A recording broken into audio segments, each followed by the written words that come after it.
Kiomboi 2025, tumaini wakati wa mwisho. Tumaini wakati wa mwisho. Kiomboi 2025. Bila shaka kabisa tunaendelea kubarikiwa na mikutano hii inayoendelea hapa katika maeneo ya viwanja vya Odi Kiomboi.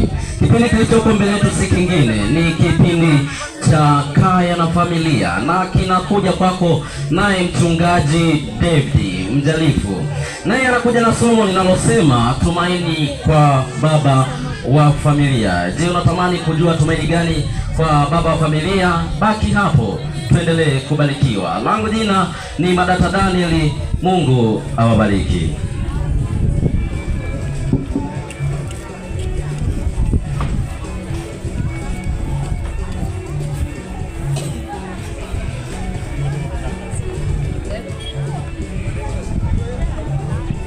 Bwana Yesu asifiwe. Amina. Kuna vitu vichache nataka niviseme kabla sijaendelea. Kuna matangazo machache. Kuna wale ambao wamekuja kwa ajili ya kupata dawa, asubuhi walihudumiwa, hao wangojee dawa. Mmenisikia vizuri nilivyosema? Daktari ambacho choka na kizungumzia hapa ni wale ambao bado hawajamuona kulingana na muda, na wengine wanalalamika kwamba watu wanakaa sana, lakini ukweli ni kwamba hata wewe ukiingia utakaa sana, maana kila mtu anatamani aongee sana ili aweze kuhudumiwa vizuri. Kwa hivyo vumilia. Cha msingi uwe umechukua namba, hakikisha una hiyo karatasi ambayo ina namba na maelezo ya awali ili kusudi uweze kuitwa. Kama hujachukua basi hakikisha unachukua ili hata kesho unapowahi uweze kuingia kwenye listi ya watu ambao walikuwepo jana. Hilo ndilo jambo la msingi. Bwana wabariki, na naamini ya kwamba matangazo mengine mmeyasikia vizuri kwa watu ambao watahudumiwa kwa wakati huu wa jioni. Karibuni katika jioni ya leo tunapoendelea na masomo yetu ya Kaya na Familia. Karibuni sana, karibuni sana. Ikiwa ni mara yako ya kwanza, tunakukaribisha, maana masomo mbalimbali yamepita na ni masomo mazuri ambayo kwa kweli yanawasaidia watu wengi. Karibuni sana. Basi tuombe tunapoenda kuanza somo letu jioni ya leo. Baba yetu uliye mbinguni, tunashukuru sana kwa wakati huu wa jioni. Asante kwa kuendelea kutuhuzulisha miguuni pako. Asante kwa sababu umeendelea kututunza, na kwa kila jambo ambalo tuko nalo, Mungu wa mbinguni, ni wewe pekee ndiye mpaji na yote yanatoka kwako. Namna hii ambapo tumekaa kusikiliza masomo haya, fungua akili zetu za kiroho tuweze kusikia kwa ajili ya kuyafanyia kazi. Tunaomba na kuamini katika jina la Yesu, amina. Amina. Jana tulikuwa tuna somo ambalo tuliangalia habari ya ndoa kama kipaumbele kwa wanandoa wenyewe, Mungu wa mbinguni, watu wote wanaoizunguka hiyo ndoa pamoja na watoto.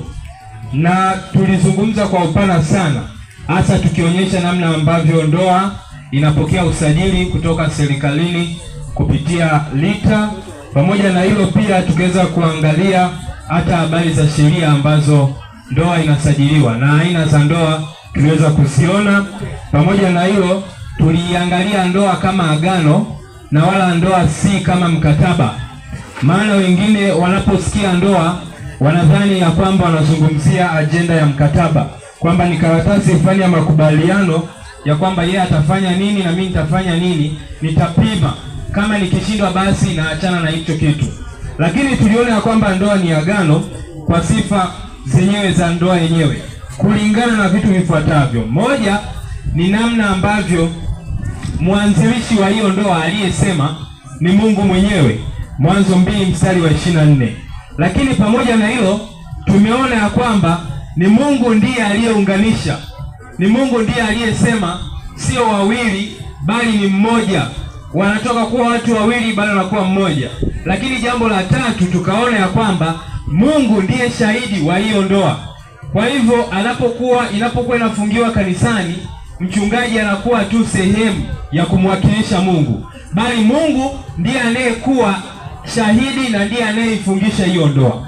Kwa hivyo kutokana na sifa hizo, tukaona ya kwamba sifa za agano, moja, linadumu milele, lakini pamoja na hilo linaangalia sehemu ya utendaji wa mtu husika, bali aliangalia mwingine atafanya nini, na utendaji wake unakuwa 100%.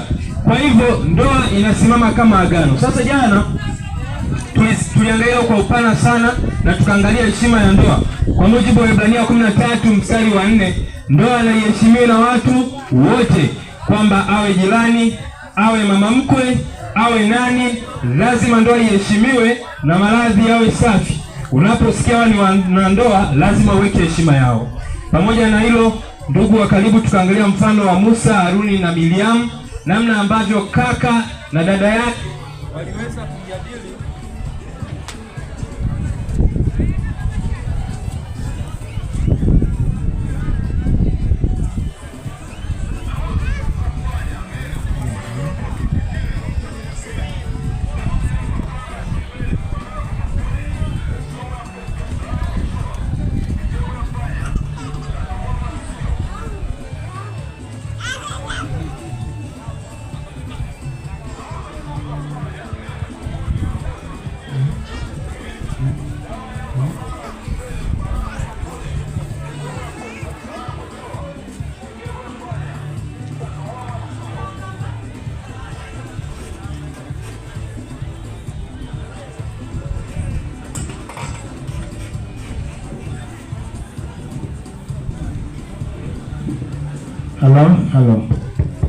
Hello?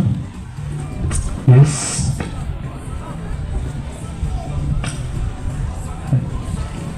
Bwana Yesu asifiwe. Amina. Basi tunaendelea. Nikasema ya kwamba ndugu wa karibu, tulichukua mfano Musa, Miriam na Haruni. Haruni na Miriam walikuwa ni kaka na dada yake na Musa, ambao waliweza kumteta Musa kipindi kile cha kutoka kwenye kitabu cha Hesabu 12 kuhusiana na mke wake ambaye alikuwa ni Mkushi, mtu mweusi. Walimteta, na tunamuona Mungu wa mbinguni anashuka mara wakati huo kwa kuwaonya kuhusiana na ajenda ya kumteta ndugu yao, kwa kuhusiana na ajenda ya kumteta kwa habari ya ndoa yake. Na tuliona ya kwamba Mungu anachukizwa na pale ambapo ndugu wanakaa kujadili ajenda ya wanandoa, hasa kwa kuwasema. Hilo jana tuliangalia kwa upana sana. Kwa hivyo ndoa na iheshimiwe na watu wote. Kuna vitu vya kuzingatia, vitu vifuatavyo. Moja, unapozungumzia ndoa, kuna maamuzi ambayo yanatokana na ndoa. Yaani kuna maamuzi ambayo yanatolewa na wanandoa. Haya maamuzi lazima yaheshimiwe. Bwana Yesu asifiwe. Nisikilize, mfano ni pale ambapo mwanaume na mwanamke wanandoa wamekubaliana jambo fulani katika wakati wa usiku. Labda utaenda kununua kitu fulani, au utaenda kufanya hii fedha utaipeleka kwa ajili ya ada ya mtoto. Lakini mara maamuzi yale yakaingiliwa. Labda alipokuwa akitembea mume njiani kupeleka ile fedha, akakutana na mtu. Yule mtu akamshauri ya kwamba hiki kitu hii fedha ni vyema ukaihamisha kwenye hili jambo. Sasa sikiliza vizuri. Maamuzi ambayo yanakuwa yameamriwa na wanandoa, Mungu huwa anayabariki zaidi ya yale ambayo utayachukua ukiwa binafsi. Bwana Yesu asifiwe. Na ndio maana kuna ajenda ya kushirikishana. Ikiwa utaamua kubadili mtazamo, kufanya maamuzi mengine ya kile ambacho mlikubaliana na mwenzi wako, mume wako au mke wako, ni vyema ukimshirikisha. Maana Bwana ubariki mawazo au maamuzi ambayo yanawekwa na wanandoa wanapokuwa wamekubaliana, tofauti na akifanya mtu mmoja. Kwa hivyo maamuzi ya wenzi Mungu huyabariki. Maana ndoa sio ofisi kwamba atakaa mwenyekiti, atakaa katibu na muazini. Hapo ni kitu kingine tofauti. Ndoa haina wajumbe, tofauti na familia. Unapozungumzia familia, utahitaji wajumbe ambao wanaweza wakawa watoto. Ndoa imekamilika kati ya watu wawili. Kwa hivyo unapozungumzia ndoa, sio watoto wanakuwa wameingia. Unapokuwa umezungumzia ndoa, ni makubaliano ya watu wawili ambao wanakuwa wameingia kwenye agano. Na hilo agano, shahidi anakuwa ni Mungu mwenyewe. Na ndio maana unapozungumzia maamuzi ambayo yanafanywa na wanandoa yanakuwa na mibaraka sana, tofauti na ambavyo akiamua akiwa mtu mmoja. Bwana Yesu asifiwe. Amina. Hilo ndio jambo la msingi la kuzingatia. Ukiwa mwenyekiti unaweza ukasema hili nitaamua, katibu nitampa taarifa.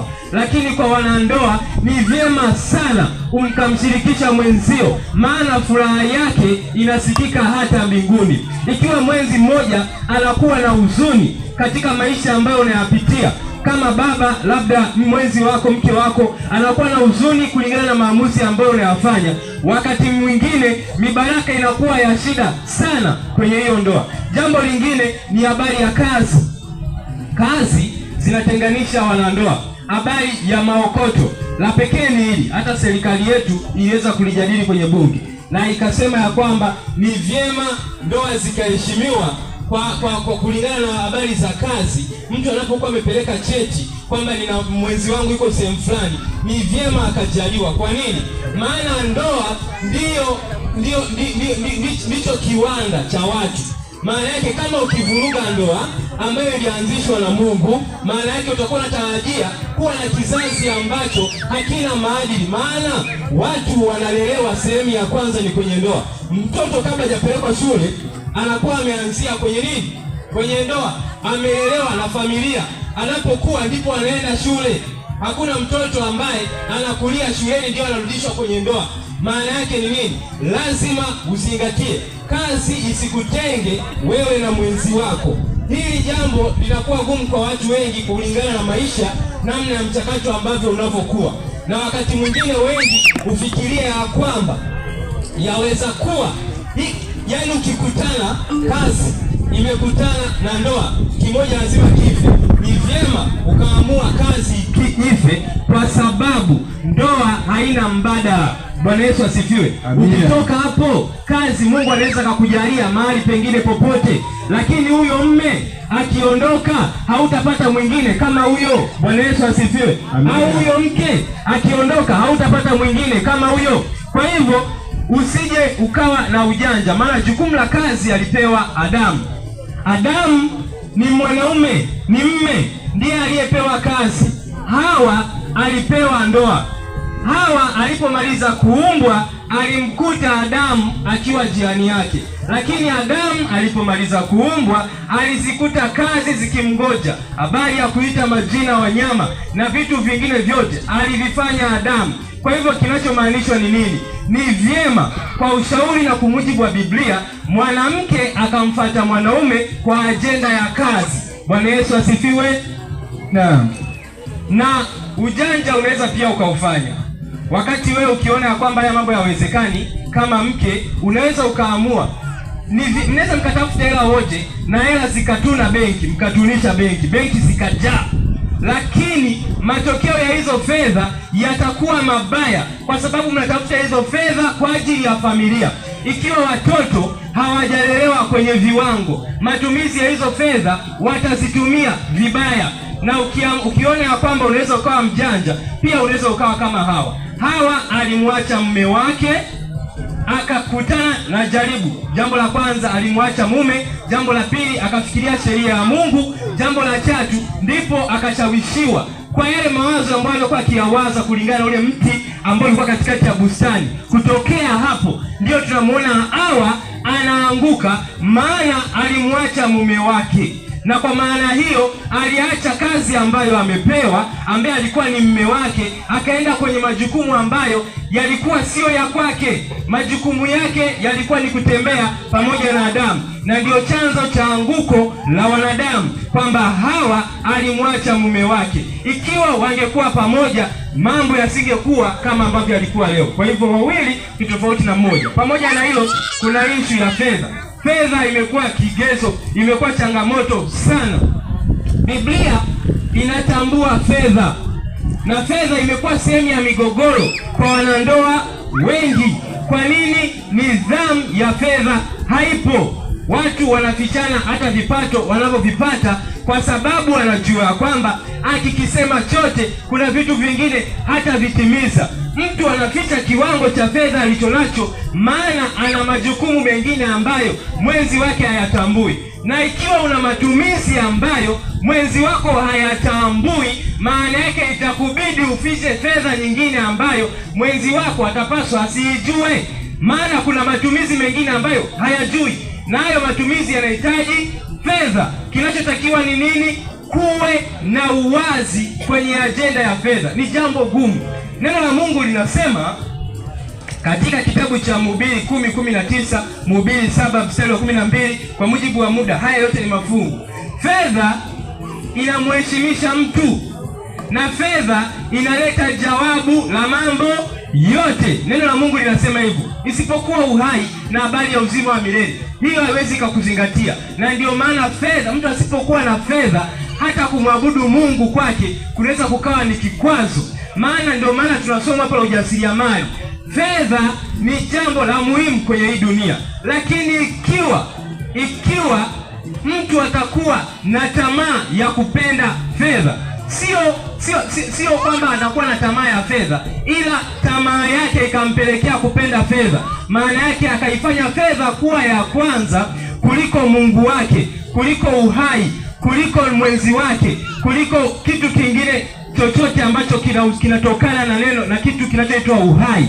Hapo ndipo atakapokuwa amekosea. Kinachotakiwa ni nini?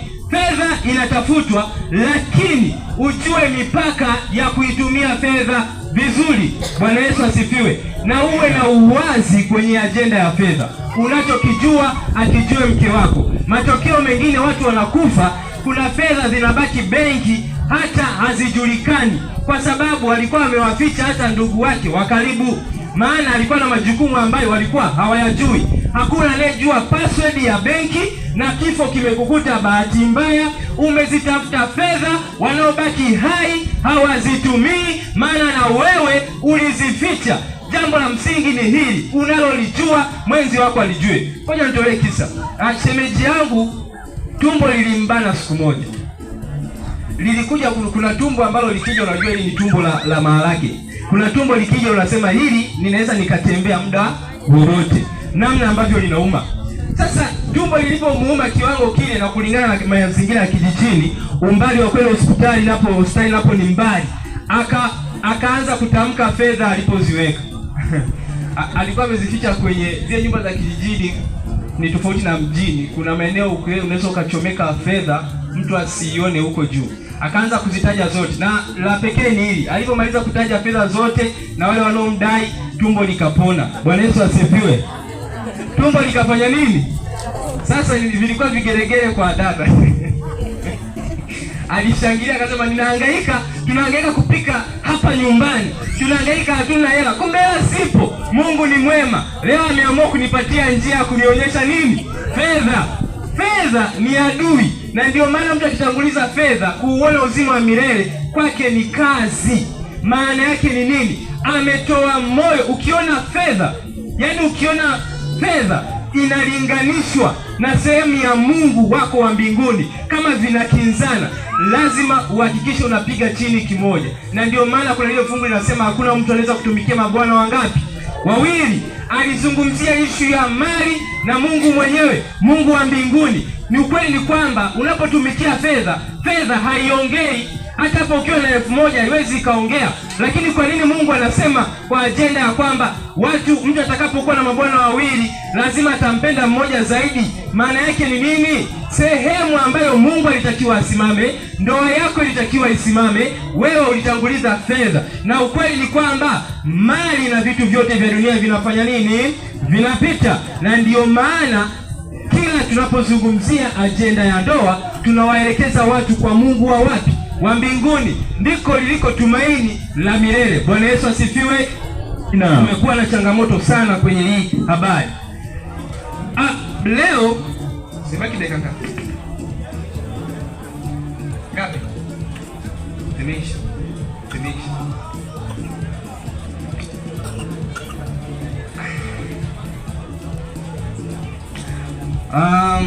Tulikuwa tunazungumzia tumaini kwa baba wa familia. Na kwa maana hiyo wengi sana kuna sela huwa zinapita, unasikia mtu anakuambia kwamba ni vyema ukamwelimisha mwanamke. Ukielimisha mwanamke umeelimisha jamii, lakini neno la Mungu linavyoelekeza na dunia inakoelekea ni vitu viwili tofauti. Namna mtazamo wa Mungu kwa baba wa familia ni tofauti na mtazamo wa leo wa wanadamu kwa baba wa familia, na ndio maana ni sawasawa na Biblia ilipozungumza ikamwambia mwanaume ni kichwa. Yaani tulitamaniwa tuelewe kwa undani sana hii agenda. Ni kama ambavyo kichwa cha treni kikiama kwenye mstari, wote wanaofuata wanatoka kwenye nini? Kwenye mstari. Neno la Mungu linapozungumzia agenda ya baba wa familia linakuwa na maana kubwa sana, huku likimhitaji baba wa familia aongozwe na kanuni inayoitwa upendo. Maana yake ni nini? Upendo aliambiwa mme, na ukweli ni kwamba hakuna baba bila kuwa mme, lakini unaweza ukawa mme na usiwe baba. Bwana Yesu asifiwe. Amina. Umenisikia nilichokiongea? Ndio. Hiyo inawezekana, na ndio maana unaweza ukaangalia kanuni kuu ambayo hicho kitu cha leo nilikuwa ninaenda kujifunza ni kinatoka kwa Waefeso 5 mstari wa 25, ambapo neno la Mungu linawasisitiza wanaume wawapende wake zao kama Kristo alivyolipenda nini? Kanisa. Kwa hivyo sehemu pekee ya mwanaume kukopi upendo ni kwa nani? Kwa Kristo kulipenda kanisa. Sio kama ambavyo jirani yake anampenda mke wake, wala sio kama ambavyo baba yake alimpenda mama yake, bali ni kama Kristo alivyolipenda kanisa. Na kwa kutoka kwenye huu upendo ndipo kuna uongozi bora wa kwenye kila familia. Ikiwa uongozi unaotawala una upendo, na watoto na wote wanaotawaliwa wanakuwa na nini? Na upendo, ndipo amani inapoanzia. Maana mwingine anaposikia mme anadhani ni kauli za kutamka na kufokea, au ni kutawala kuhakikisha hakuna jambo linaloenenda kinyume na wewe ulivyopanga, sio kinyume na ambavyo Mungu amepanga. Kutokea kwenye huu msingi wa baba wa familia ndipo ambapo familia bora zinatengenezwa na malezi ndipo yanapoanzishwa. Sasa kwa mujibu wa muda, somo hili ndio ambalo tunataka tujifunze leo. Hicho ambacho nimekizungumzia mambo ya matatu yalikuwa ya jana, hatukuyamalizia kwenye heshima ya ndoa, lakini kwa mujibu wa muda tutaishia hapa. Karibuni sana kesho, karibuni sana kesho. Na ngoja nikumalizie hili. Saikolojia inasema mtu anayetawala ndoa ni saikolojia. Nimesema saikolojia. Mtu anayetawala ndoa kwa muda mrefu ni mwanamke, wala sio mwanaume. Tangu umri ambao wanandoa wameingia kwenye ndoa mpaka miaka 50 kwenda 55, anayetawala ndoa huwa ni mwanaume. Lakini kuanzia 50 mpaka 80 anayetawala ndoa huwa ni mwanamke, na kuanzia 80 mpaka huko wanaotawala ndoa huwa ni watoto. Hiyo ni saikolojia, na ndio maana wanakuambia kipindi cha utawala wako uwe baba mwema, maana na wewe kuna kipindi ambacho utakuwa unaongea wengine hawakusikii. Na ndio maana wengi wanapokuwa wamezeeka utaona mtoto anabagua, anampenda mama kuliko baba, kulingana na yale maisha ya kipindi ambapo baba alitawala. Utawala wa baba haukuwa umetokana na Kristo, bali ulikuwa wa kidikteta, na matokeo yake mtoto anatuma nauli kwa mzazi mmoja aje mjini, na anamwacha baba wapi?